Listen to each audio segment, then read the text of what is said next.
Hi there, this is Ranjit from tech2bus.com.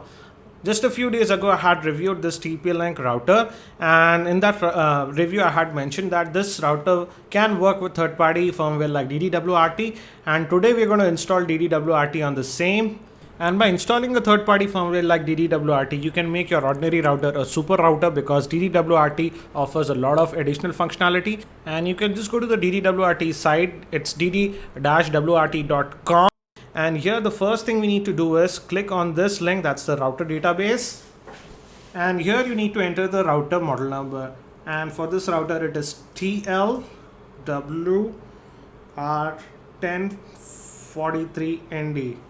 Just pay attention to this revision, and here it says that it's applicable for revision 1.1 and 1.4. You can see the revision if you invert the router at the back, and sadly the revision that I had is 1.8, but I just googled around a little bit and I did get a beta firmware from DDWRT. Just check their forums, and this was the link. As we are just flashing from the stock TP-Link firmware, we just need the factory to ddwrt.bin file. And now we are going to flash the router with DDWRT. And to do the same, what we do is we just log into our router. That's router's admin interface. And here the hardware revision says me is version 1, so I'm a little bit confused, but we're going to flash it anyways. And to flash it, we need to go to System Tools, go to Firmware Upgrade, and here we need to choose that file. Just locate those files, and I have this one, the factory to DDWRT. I'm going to select that file, and now I'm going to hit this upgrade button. Before hitting this upgrade button, I just want to tell you that make sure that you're connected the router through a wired Ethernet connection. You are not upgrading this via Wi-Fi. It is important you use a wired connection. And I hit the upgrade button and just press OK. And now we should wait a while. Do not interrupt this process, because if you do the same, it will break your router. I also want to warn users that you just don't go ahead and install DDWRT on your router, because if you do this, most probably you'll be voiding your warranty. And I would say that 90% of the user base would not require the advanced features that DDWRT offers. I have made a separate video regarding some of the advanced features that DDWRT offers. So if you want to know what DDWRT can do, you can check out that video.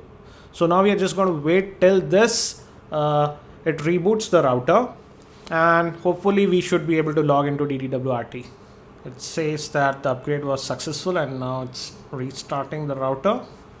And I can see the LED lights blinking on the router, and it's just restarting it. And I think so it did restart. Let me go to the control panel, and let me go to networking. It still didn't assign the IP address. It should assign an IP address if it's working fine. Yeah, it did assign the IP address. That means we are connected. And as you can see, we are now logged into DDWRT. This is the DDWRT interface, and I strongly suggest that you give a password here.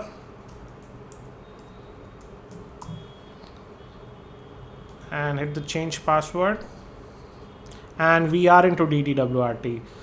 So this is DDWRT. Let me go to the wireless tab, and let's see. Yes, it says that the wireless is working. Let me go to wireless security, WP.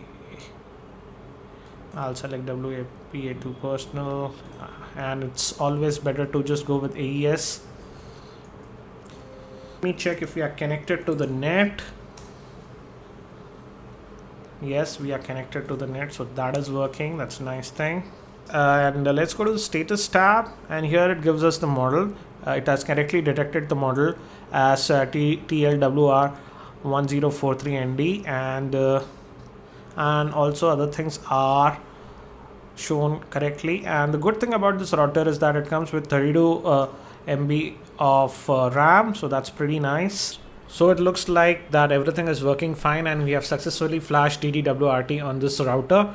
What I'll be doing is I'll be testing this router with this DDWRT firmware for the next 1 week, and I won't make another video, but I'll share the experience in this video, I'll add annotation. So you can check out that later on to see how it performs.